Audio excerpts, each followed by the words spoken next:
1 Samuel chapter 21. David came to Nob to the priest Ahimelech. Ahimelech came trembling to meet David and said to him, "Why are you alone and no one with you?" David said to the priest Ahimelech, "The king has charged me with a matter, and said to me, 'No one must know anything of the matter about which I send you, and with which I have charged you. I have made an appointment with the young men for such and such a place. Now then, what have you at hand? Give me 5 loaves of bread, or whatever is here." The priest answered David, "I have no ordinary bread at hand, only holy bread, provided that the young men have kept themselves from women." David answered the priest, "Indeed, women have been kept from us as always when I go on an expedition. The vessels of the young men are holy, even when it is a common journey. How much more today will their vessels be holy?" So the priest gave him the holy bread, for there was no bread there except the bread of the presence, which is removed from before the Lord, to be replaced by hot bread on the day it is taken away. Now a certain man of the servants of Saul was there that day, detained before the Lord. His name was Doeg the Edomite, the chief of Saul's shepherds. David said to Ahimelech, "Is there no spear or sword here with you? I did not bring my sword or my weapons with me, because the king's business required haste."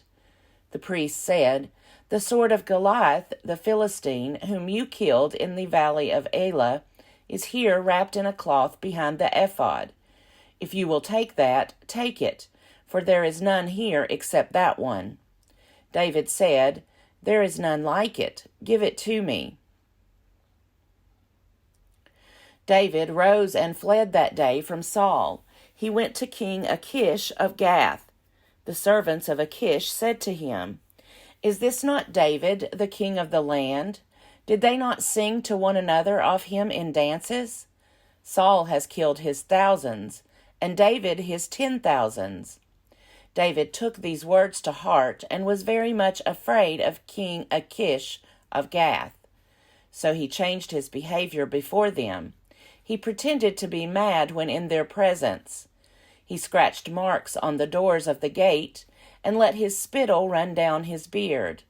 Achish said to his servants, "Look, you see the man is mad. Why then have you brought him to me? Do I lack madmen, that you have brought this fellow to play the madman in my presence? Shall this fellow come into my house?" 1 Samuel chapter 22. David left there and escaped to the cave of Adullam. When his brothers and all his father's house heard of it, they went down there to him. Everyone who was in distress, and everyone who was in debt, and everyone who was discontented gathered to him, and he became captain over them. Those who were with him numbered about 400. David went from there to Mizpeh of Moab. He said to the king of Moab, "Please let my father and mother come to you, until I know what God will do for me." He left them with the king of Moab, and they stayed with him all the time that David was in the stronghold.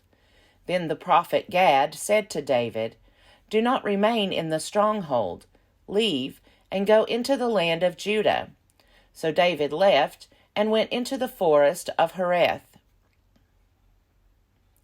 Saul heard that David and those who were with him had been located.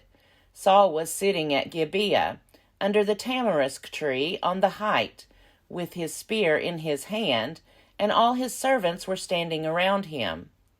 Saul said to his servants who stood around him, "Hear now, you Benjaminites, will the son of Jesse give every one of you fields and vineyards? Will he make you all commanders of thousands and commanders of hundreds? Is that why all of you have conspired against me? No one discloses to me when my son makes a league with the son of Jesse.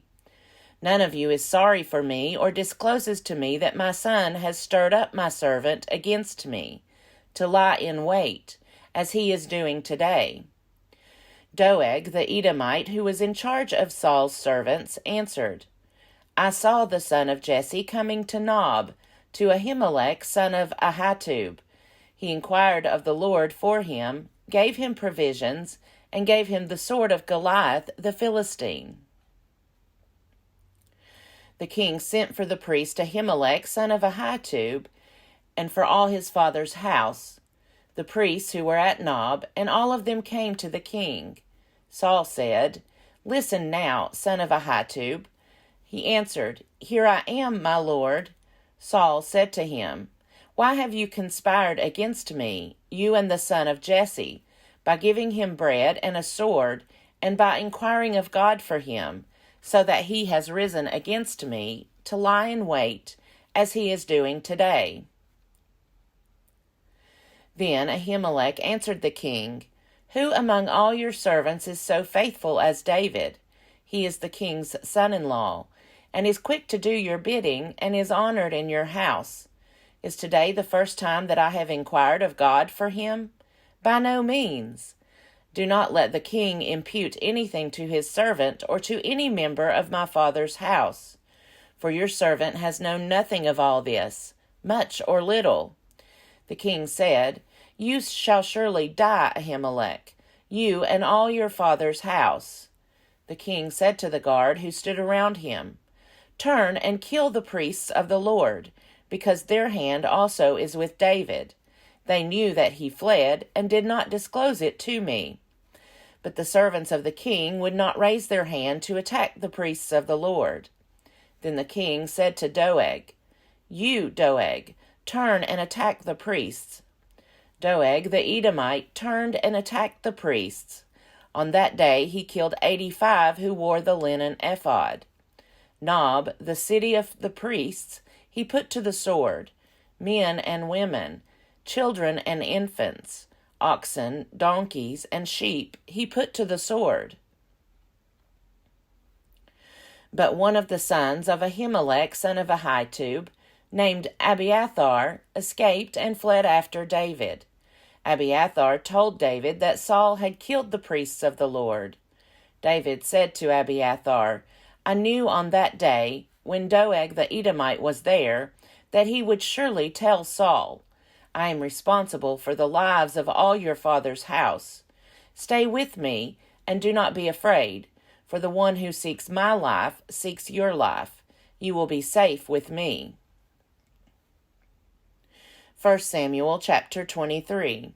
Now they told David, The Philistines are fighting against Keilah, and are robbing the threshing floors.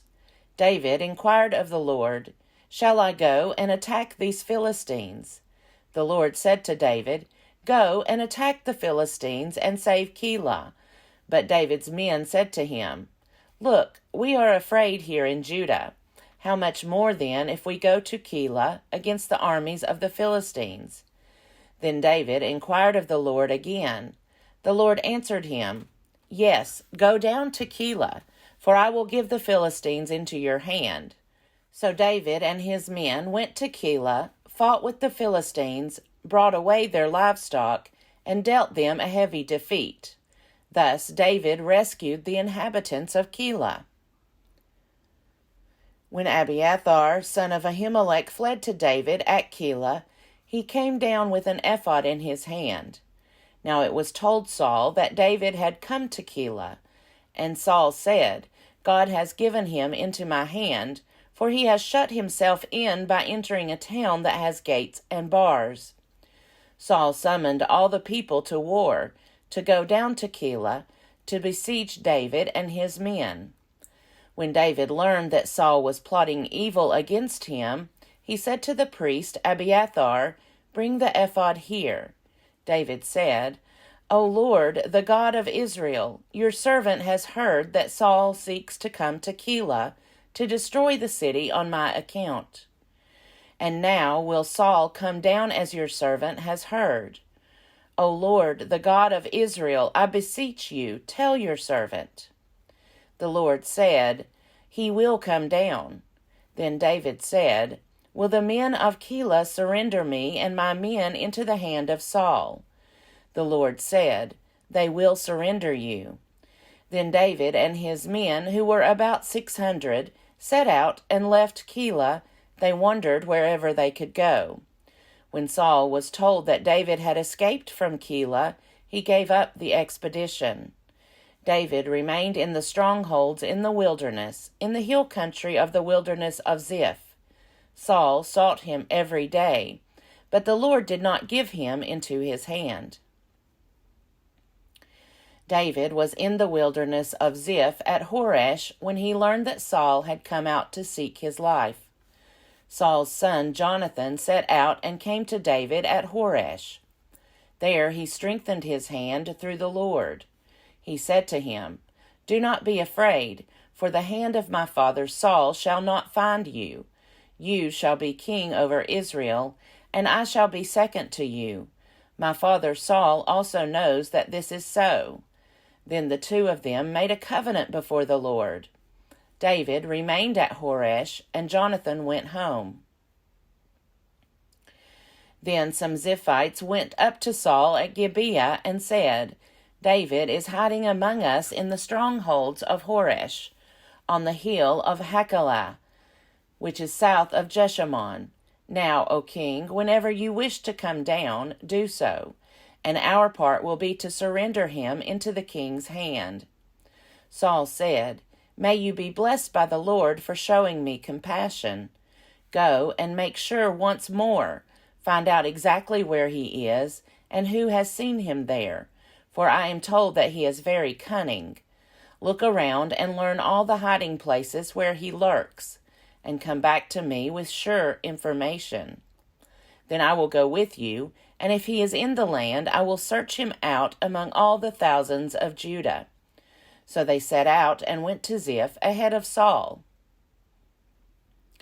David and his men were in the wilderness of Maon, in the Arabah to the south of Jeshimon. Saul and his men went to search for him. When David was told, he went down to the rock and stayed in the wilderness of Maon. When Saul heard that, he pursued David into the wilderness of Maon. Saul went on one side of the mountain, and David and his men on the other side of the mountain. David was hurrying to get away from Saul, while Saul and his men were closing in on David and his men to capture them. Then a messenger came to Saul, saying, "Hurry and come, for the Philistines have made a raid on the land." So Saul stopped pursuing David and went against the Philistines. Therefore that place was called the Rock of Escape. David then went up from there and lived in the strongholds of En-Gedi. 1 Samuel chapter 24. When Saul returned from following the Philistines, he was told, "David is in the wilderness of En-Gedi." Then Saul took 3,000 chosen men out of all Israel and went to look for David and his men in the direction of the rocks of the wild goats. He came to the sheepfolds beside the road, where there was a cave, and Saul went in to relieve himself. Now David and his men were sitting in the innermost parts of the cave.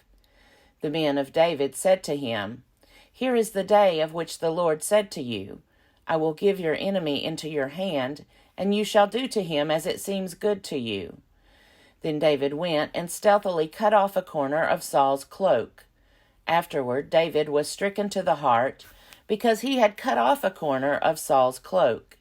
He said to his men, "The Lord forbid that I should do this thing to my Lord, the Lord's anointed, to raise my hand against him, for he is the Lord's anointed." So David scolded his men severely and did not permit them to attack Saul. Then Saul got up and left the cave and went on his way.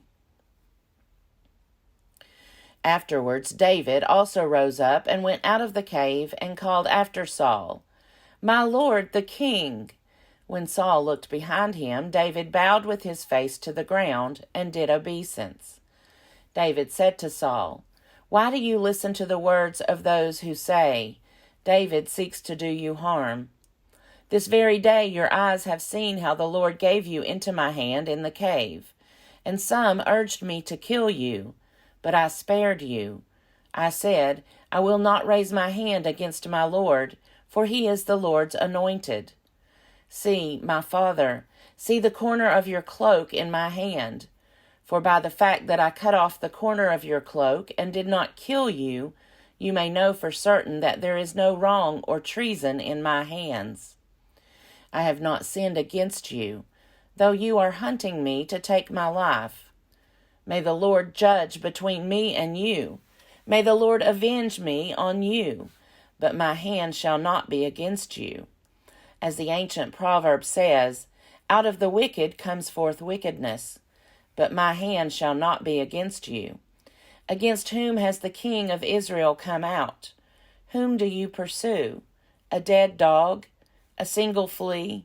May the Lord therefore be judge, and give sentence between me and you. May he see to it, and plead my cause, and vindicate me against you. When David had finished speaking these words to Saul, Saul said, Is this your voice, my son David? Saul lifted up his voice and wept. He said to David, You are more righteous than I, for you have repaid me good, whereas I have repaid you evil. Today you have explained how you have dealt well with me, in that you did not kill me when the Lord put me into your hands. For who has ever found an enemy, and sent the enemy safely away? So may the Lord reward you with good for what you have done to me this day. Now I know that you shall surely be king, and that the kingdom of Israel shall be established in your hand. Swear to me, therefore, by the Lord, that you will not cut off my descendants after me, and that you will not wipe out my name from my father's house. So David swore this to Saul. Then Saul went home, but David and his men went up to the stronghold.